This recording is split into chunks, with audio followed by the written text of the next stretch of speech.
जीवन त्यांना जगू द्या. तुमचं जीवन तुम्ही जगलात ना, त्यांच्या वाट्याचं जीवन तुम्ही का जगायले? ज्या वेळेला तुम्ही आम्ही नाही बाई, आम्ही लय सहन केलं, आणि म्हणून आता तुम्ही सुना करून अपेक्षा करता का त्यांनी सहन केलं पाहिजे? काळ बदललेला आहे बरं का. तुम्ही गप बसा, नाही तर तुम्हाला मुक बनवण्याचं औषध देतील.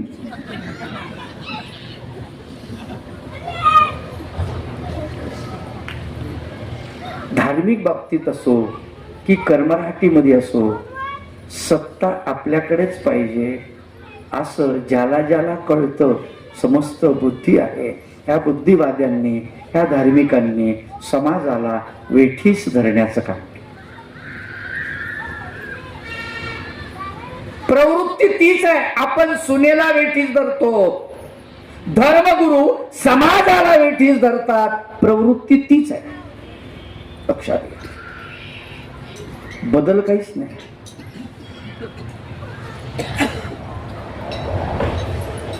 बरं, तिलाही कळायला पाहिजे की आपण आलो, जरा दमानं घ्यावं. घरी आल्या आल्या चाब्या हातात घ्यायची गरज नाही. आपल्याच ताब्यात भेटणार आहे, सगळं आपलंच आहे.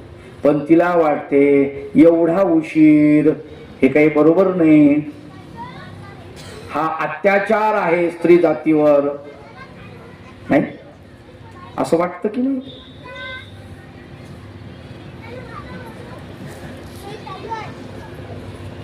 व्यवस्था बघा अशीच आहे. समाजात जशी आहे तशीच धर्मामध्ये आहे. धर्म सांगण्याचा अधिकार आम्हालाच आहे. हे कोण उपटसून कुठून आले आणि धर्म सांगायला लागले असं प्रस्थापितांना वाटत. हा काही धर्म नाही आहे. आणि म्हणून त्यांनी त्या काळामध्ये चक्रधर भगवंतावरती अत्याचार सुरू केला. आम्ही सांगतोय खोटं आहे का? खोटच होत. एका वर्षामध्ये 3,500 व्रत करणं कोणाच्याच बापाला शक्य नाही. सोपी गोष्ट.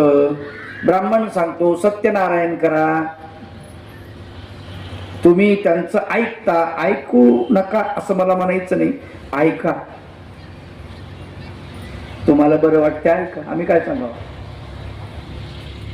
पण त्यांना म्हणावं तुमच्या घरचा सत्यनारायण कधी आहे? आम्ही बी जेवायला येतो, नाही बरोबर आहे की नाही? का आमच्याच घरचे सत्यनारायण करायला लागले तुम्ही? त्यावेळेस ते म्हणतील सत्यनारायण करणं आमचं काम आहे, खर्च करणं आमचं काम नाही. कुठल्या ब्राह्मणाने पंगत घातलेली आहे सांगा बरं तुम्ही? घातली कधी?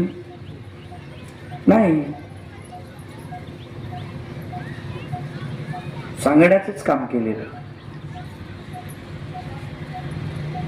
सत्ता आपल्या हातामध्ये आली, राजाला जे सांगितलं त्यालाही कळत नव्हतं. राजाला ब्राह्मणाने सांगायचं, त्या धर्मगुरूंनी सांगायचं, राजाने फतवा काढायचा आणि समाजामध्ये फतवा फैलला जायचा आणि त्याप्रमाणे समाजाने आचरण करायचं. तसं नाही केलं तर तुम्हाला दंडित करण्यात येईल. हा प्रघात होता त्या काळात. म्हणून सगळीकडे धर्माचं स्तोम माजलेलं होतं. याला स्तोम म्हणतात, स्तोम. म्हणून तुम्हाला पहिलेच म्हटलं मी, धर्म ही वैयक्तिक बाब आहे. अखंड नामस्मरण करा, माईक लावून नाही. काय कळलं ना? माईक वरती नाही. अखंड नामस्मरण करा. स्वतः, दुसऱ्याला सांगू नका. दुसऱ्याला सांगू नका, तो आपोआप करेल.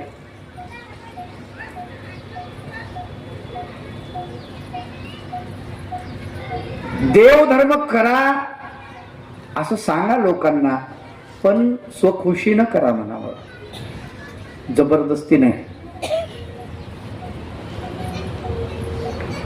काही माणसं पहाटे उठतात,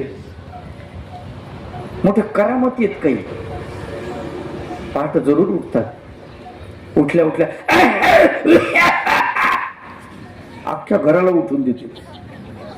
तुझं तू उठणं शांतपणा कशा करू राहिला? नाही नाही, देवानं सकाळी उठायला सांगितलं, अख्ख्या गावाला जागवतो का?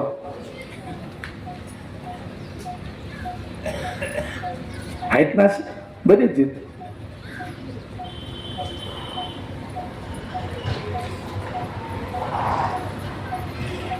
आणि सकाळीच उठून पहिले आरती म्हणते, उठा उठा चक्रपाणी, उठा वनमाळी, तुम्ही उठा वनमाळी. माय म्हातार उठलो,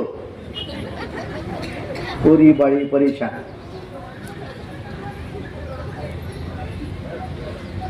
तुम्हाला करायचं ते करा ना बाबा, दुसऱ्याला कोण ताण द्यायले?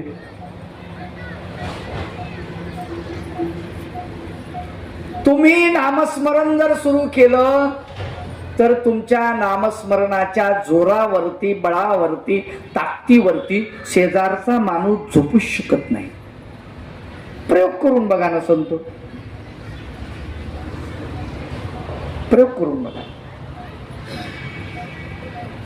तुम्ही असं नका म्हणू पाहिजे हे उठलं पाहिजे, असं डोक्यात आणू नका. आणि तुम्ही दुसऱ्याला तुच्छ मानता, 2 दिवस उठता आणि तिसऱ्या दिवशी लगेच म्हणता काही खरं नाही, खातेत आणि पसरतेत, कोणी उठत नाही, देवाचं नाव घेत नाही, स्मरण करत नाही, धर्म बुडाला. असं तुम्ही एकट्यानंच धर्म तारलाय. आता केवढी कटकट.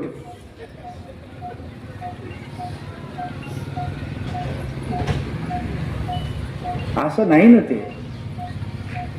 तुम्ही करा प्रयोग, दिवसा करून बघा. तुम्ही गाठी घेऊन बघा, नुसतं नाटक करू नका फक्त, बरं का? नाही तर काही माणसं कशी माझ्यासारखे नाटकी लय असते. यजमान दिसला की गाठी काढतात, स्मरण करणं चालू. म्हणजे हातात गाठी, तोंडाला मिठी, तोंड बंद. बाबा लय स्मरण करायले, दंडोत बाबा. आणि त्याला हेच अपेक्षित आहे, बाबाला असं म्हणावं त्यानं लय स्मरण करायले. खरं जर स्मरण असेल तर तो त्याच्या देखता कशाला करी? त्याला काय घेणं नाही, तो कोणता यजमान कुठला आहे काय, त्याच्या घराचा मोठा तो. मानव पंथात एक म्हण आहे, पक्क लक्षात ठेवा. राजाची राणी मान भावाची केरसुनी. केरसुनी कळते ना? इथं काही किंमत नाही. आणि मग लोक काय म्हणते, आपले लोक, काय नाही बाबा, मार्ग द्रव्याचा आहे, मार्गात द्रव्य लागतं बाबा. कोणी सांगितलं? देवभावाचा, बरोबर, गुरु सेवेचा. गुरुची सेवा झाली पाहिजे, हो झाली पाहिजे, केली पाहिजे. होत नसेल तर काय अडचण नाही ना. आणि मार्गद्रव्याचा कशासाठी? नाही, मार्गाला काहीतरी खाऊ घातलं पाहिजे. आपल्या भरोशावर बसलाय का मार्ग? नाही, हे जे आता जे आहेत सगळे आपल्या भरोशावर आहेत का? बंद करा, देऊ नका त्या भिक्षुकाला काही. बघा त्याला पोचणारा कोण आहे, घ्या ना परीक्षा. उपाशी राहतो का पाहू ना. त्याचा देव बसलेला आहे. ज्या वेळेला त्यानं संन्यास घेतला त्याच वेळेस ठरवलेलं आहे त्यांनी की माझं भरण पोषण तो करणारा आहे. कारण त्यांना अभिवचन दिलेलं आहे, तू माझा हो एकदा. मग योगक्षेमम वहम्यहम, तुझा योगक्षेम मी चालवतो, त्या भगवंतानं म्हटलेलं आहे. योगक्षेम म्हणजे अप्राप्तस्य प्राप्तम, प्राप्तस्य रक्षणम इति योगक्षेमम. जे अप्राप्त आहे ते प्राप्त करून देतो भगवंत म्हणतात. जे तुझ्याकडे नाही आहे ते तुला मिळवून देतो, आणि जे तुझ्याकडे आहे त्याचं रक्षण करतो. तुझ्याकडे काय नाहीये? तुझ्याकडे गोमतं फळ नाहीये, तुझ्याकडे धर्म नाहीये, तुझ्याकडे ब्रह्मविद्या नाहीये, तुझ्याकडे शास्त्र नाहीये, तुझ्याकडे संघ सांगात नाहीये, तुझ्याकडे साधू संतांच्या भेटी नाहीये, तुझ्याकडे सुश्रूषा नाहीये. हे अप्राप्त आहे, ते तुला प्राप्त करून देतो भगवंत म्हणतात. पैशाचं बोलत नाही देव. तुम्ही म्हणसा अप्राप्तस्य प्राप्तम, म्हणजे मग देव मला लॅटरी लावून देईन, मी करोडपती होईन, अब्जपती होईन. बोंबला तिकडे मरा, तिकडेच मरा. इकडे येण्याचं नावच घेऊ नका तुम्ही. पैशाचं नाव काढायचं नाही पुन्हा. धर्म त्याच्यासाठी नाहीये, आलं का लक्षात? हा, अप्राप्तस्य प्राप्तम म्हणजे तुम्हा विधीवर नाही आहेत तुम्ही, तर तुम्हाला विधी प्राप्त होईल. शरण तसा भगवंत सगळं तो करून घेणार आहे. संध्याकाळी झोपताना म्हणा तर खरी, देवा मला सकाळी उठू वाटत नाही रे, मला उठव म्हणा. बघू, प्रयोग करून बघा. गाढ झोपेत असले सकाळी तुम्हाला जर नाही जाग आली तर मला सांगा, उद्या बरोबर जाग येते. देवाला सांगावं, सगळं त्याच्यावर सोपवा ना. तुम्ही म्हणता मी उठेन सकाळी, मी स्मरण करीन, बोंबल तसा. तुझा मी आल्यावर देव म्हणून मी काय लिहू? तुझा मी असल्यावर देव कशाला येणार आहे तिथे? बरोबर आहे की नाही? आपला मी आपण जागरूक ठेवतो, भगवंत कशाला मधामध्ये इंटरफेअर करण? देव म्हणून हाय ना, तू भाऊ करतो ना, मग जाऊ दे, करू दे ना, मी कशाला चिंता करू? तू करतोय ना, मग तुझी चिंता मला करायची काय गरज आहे? बरोबर आहे की नाही? धर्म वैयक्तिक बाब आहे, पक्क लक्षात ठेवा. वैयक्तिक.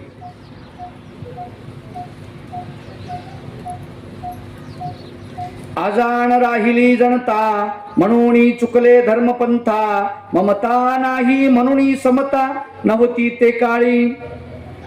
जनता अज्ञानी राहिलेली आहे आणि त्याच्यामुळे धर्मापासून दूर गेले, धर्म मार्गावरून दूर गेलेले.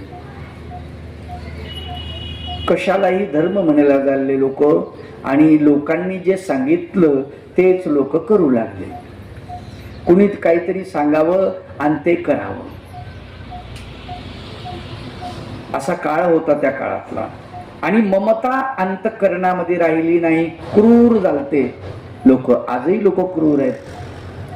आणि ममता नसली की समता येत नाही. अंतःकरणात प्रेम असावं लागतं, ममता असावी लागते.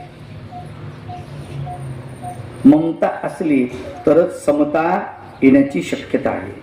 पावे दुर्मतीचे निर्दाळन, म्हणून प्रगटला भगवान. त्या लीळा चरित्राचे महिमान, सांगत असी जे. ग्रंथकार म्हणतात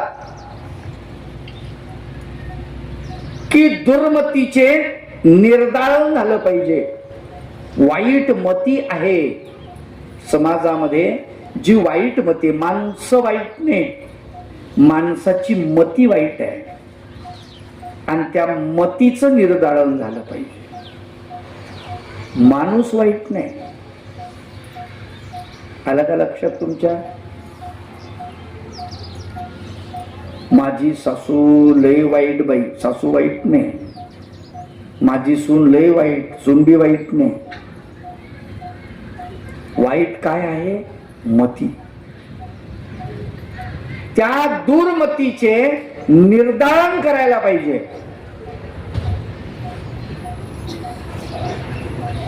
ते करण्यासाठी भगवान अवतरित होतात, असं ग्रंथकार म्हणतात. दुर्मतीचे निर्दाळन झालं पाहिजे, आणि म्हणून भगवान प्रगटलेला आहे. आणि त्या लीळा चरित्राची महिमा इथे ग्रंथकार सांगतात. हे गद्य आद्य मराठीचे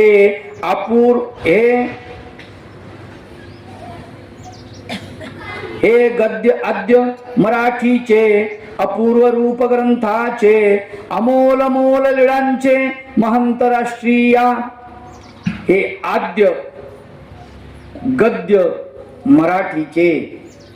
आद्य म्हणजे मूळ, सुरुवात. मराठीचा आद्य ग्रंथ आहे लीळाचरित्र. याच्या अगोदर मराठीमध्ये लिहिल्या गेलेलं नाही. अक्षरबद्ध पहिल्यांदा मराठीतला म एका बाईच्या नावानं लिहिलेला आहे. इतक्या भाग्यवान आहात तुम्ही. लीळा चरित्र मराठी जेव्हा शब्दबद्ध झाली तेव्हा तिचं पहिलं अक्षर म लिहिल्या गेलं. ओ नव्हे, म पासून सुरुवात झाली आहे. चरित्र काढा, सुरुवात करा, तुमच्या लक्षात येईल. महदाईसी पुशिले, इथून लीळा चरित्राची सुरुवात आहे. महदाईचे एका आईचं नाव आहे, एका बाईचं नाव आहे. मराठीत पहिल्यांदा कोणी लोक बाहेरचे लिहितात ना, काय लिहितात? श्री गणेशा वगैरे वगैरे. लीळा चरित्राचं लिखाण झालं, त्याच्यावरी श्री चक्रधर पहिल्यांदा लिहिले का? नाही. श्रीकृष्ण पहिल्यांदा लिहिले का? नाही. श्री दत्तात्रय पहिल्यांदा लिहिले का? नाही. श्री गोविंद प्रभू पहिल्यांदा लिहिले का? नाही. देवाचं नाव नाही. आचार्य, प्रथम आचार्य, त्यांचं नाव लिहायला पाहिजे. नाही. काय लिहिले? महदाईसी पोशिले, पहिलं एका स्त्रीचं नाव आहे.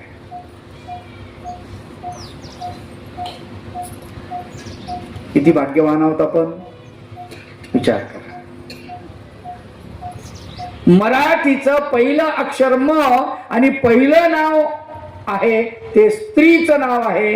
इतकं स्त्री जातीला सन्मान लीळा चरित्रामध्ये माहीम भट्टांनी दिलेला आहे.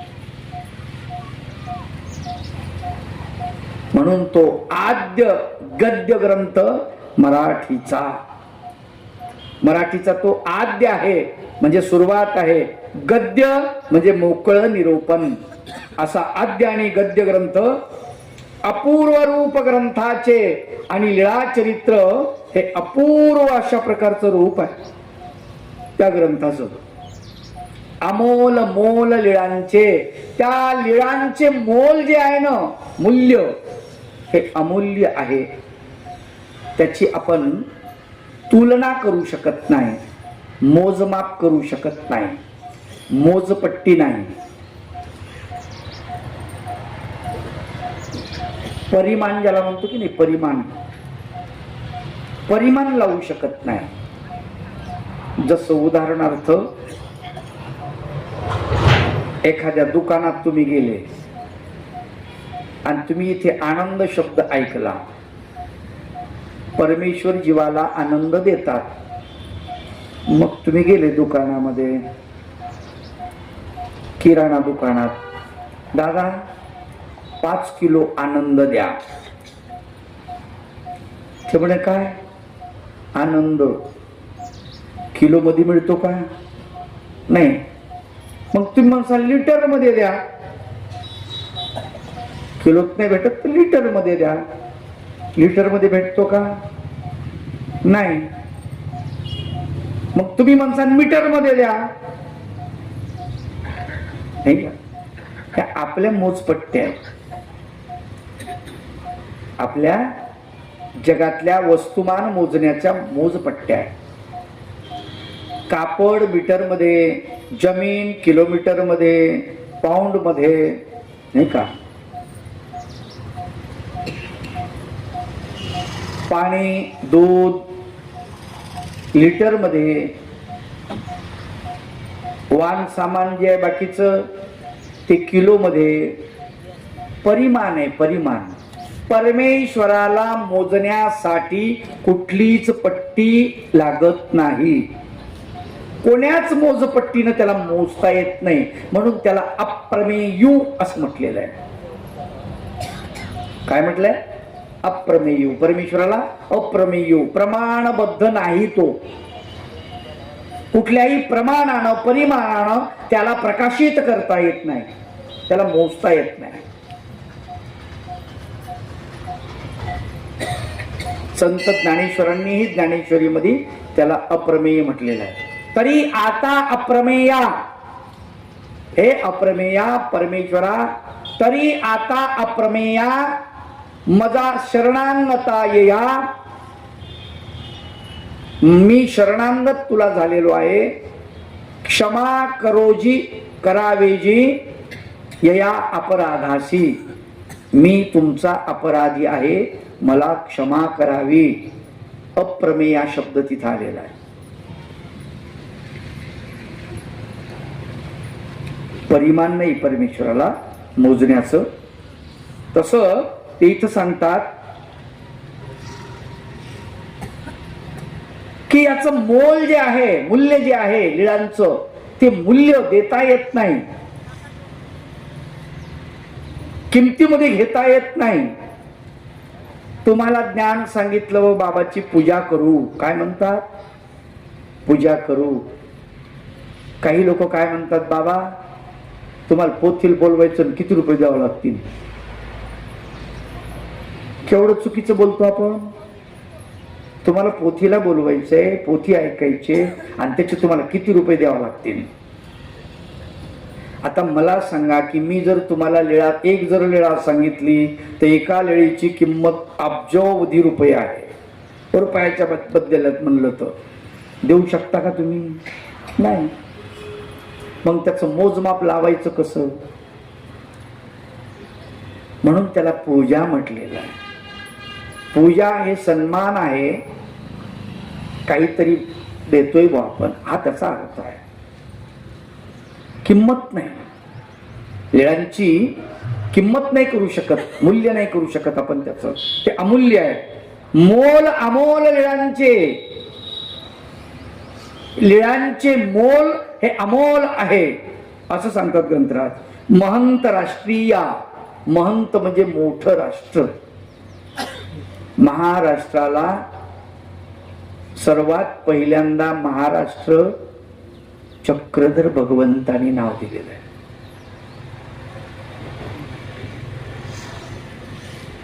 महा म्हणजे महंत, महंत म्हणजे श्रेष्ठ. पहा किती कोण विचार करतो या गोष्टीचा. महाराष्ट्राला महाराष्ट्र हे नाव चक्रधर भगवंतांनी दिलं, याचा विचार कोण करतं? कोणालाच माहित नाही, कोणालाच माहित. महंत राष्ट्र म्हणजे श्रेष्ठ असं राष्ट्र. महा म्हणजे मोठे राष्ट्र, महाराष्ट्री असावे चक्रधर भगवंत म्हणतात. इतकं मोल आहे महाराष्ट्र, आणि या महाराष्ट्राला मोल मूल्य चक्रधर भगवंताने दिलं. आम्ही नुसतं आरडतो महाराष्ट्री माणूस पाहिजे, मराठा माणूस पाहिजे, आमका पाहिजे, आमचाच पाहिजे. आमचा माणूस गटारात पडतो दारू पिऊन. गुजराती माणूस सगळ्या महाराष्ट्रावरच नाही, भारतात सगळ्या राज्यामध्ये राज्य करू राहिला. त्याच्या नावानं नुसते बोंबलू राहिलो आपण. मी कुठल्या पक्षाची बाजू घेऊन बोलत नाही, मी संत माणूस आहे. बघा तुम्ही, मला आपल्या पथरोड गावामध्ये किती मारवाडी आहेत? 2-4 तर दुकान असतील की नाही मारवाड्याचे? हा आहेत ना. एखादा मारवाडी दारू पिऊन रस्त्यात पडलेला दाखवा, पडतो का एखादा? आणि आपला माळी, मराठी, तेली, कुणबी किती असतील मोजावं लागन, नाही का? हे विचार करण्याजोगती गोष्ट आहे. ते त्यांना टेन्शन येत नाही का? केवढा मोठा व्यापार असतो त्यांचा. त्यांना तर किती टेन्शन यायला पाहिजे, भरपूर. त्यांनी तर दररोज म्हणजे 10-15 लिटर प्यायला पाहिजे टेन्शन घालवण्यासाठी. ती पिताना दिसत नाहीत, आहे की नाही? आपले लोक पहा, सगळी भरती आपल्याच लोकांची. तुम्ही सांग भाग्य वा त्याच आपलं बोलणं आहे. अलग अलग लक्षात एक पद्धत असते. सुभाषितकारानं फार सुंदर वर्णन केलेलं आहे. कुलवान स्त्री जर असेल तर कुलवान स्त्रीचा विरोध सामान्य स्त्री करते, जिला वारांगना म्हणतात.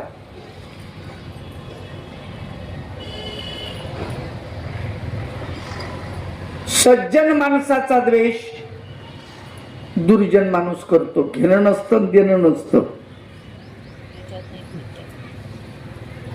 धनिक माणसाचा द्वेष निर्धन माणूस करतो. काहीच नाही. तुम्ही विचार एखाद्याला, तुमच्या गावातल्या त्या माणसाला लई संत्रे झाले हो, माल लई खपला त्यांचा, आहे की नाही? त्याला काय रोग आला, मग तुला काय रोग आला, तू कर न. त्याला काय रोग आला, मग कमाई केली त्यानं का लोकांच्या मुंड्या कापल्या का? विनाकारण द्वेष.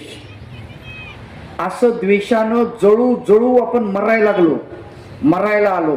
शेजाराचा द्वेष, याचा द्वेष, त्याचा द्वेष, त्याचा द्वेष. अरे किती द्वेष करतो आपण, विचार करा. मग टेन्शन वाढणार नाही का? द्वेषामुळे टेन्शन वाढते. या जगामध्ये ज्या माणसाने दुसऱ्याचा द्वेष केला तो माणूस संपुष्टात आलेला आहे. मारवाडी कधी दुसऱ्याचा द्वेष करत नाही. त्यानं तुमच्या घरासमोर दुकान टाकलं, ते तुमचं दुकान बंद पाडायसाठी नाही टाकलं. तुम्हाला असं वाटतं, तुम्ही निश्चित असा विचार करता, तिथं दुकान चाललंय ना कोणाचं तरी, त्याच्या समोर दुकान टाकायचं आपलं. आपण जरूर विचार करू. मारवाडी कधीच असा विचार करणार नाही. तो म्हणेल मी ग्राहकांना चांगला माल देईल, इमाने इतबारे. एक लक्षात ठेवा, धंदा कधीही इमाने इतबारे होतो. कुठलाही धंदा असू द्या, बेईमानेनं केलेला धंदा जास्त दिवस टिकत नाही.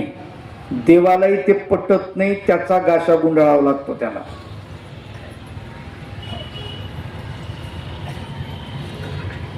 हे कळलं पाहिजे. या महाराष्ट्राला चक्रधर भगवंतानी नाव दिलेलं आहे. जे अमृताहुनी सुरसाळ, भक्ती परागे परिमळ, की स्फटिकाहुनी सोज्वळ, लीळा चरित्र हे लीळा चरित्र भगवंताचं कसं आहे म्हणाले. जे अमृताहुनी सुरसाळ. अमृत कोणी पाहिलंय का? नाही. पण सुरसाळ, रसाळ आहे आणि त्या रसाला सुगंध आहे, चव आहे. अमृतापेक्षाही ते चविष्ट आहे. जे अमृताहुनी सुरसाळ, भक्ती परागे परिमळ, त्याला भक्ती नावाचा पराग लागलेला आहे, भक्ती नावाचा सुगंध आलेला आहे. तो सुगंध येतो त्या लीळा चरित्राला. अधिक स्फटिकाहुनी सोज्वळ. स्फटिक म्हणजे हिरा, हिऱ्यापेक्षा तो सोज्वळ दिसतो. लीळा चरित्राच्या दर्पणी प्रतिबिंबले चक्रपाणी, गंगा तीराच्या प्रांगणी दीनबंधो विचरला.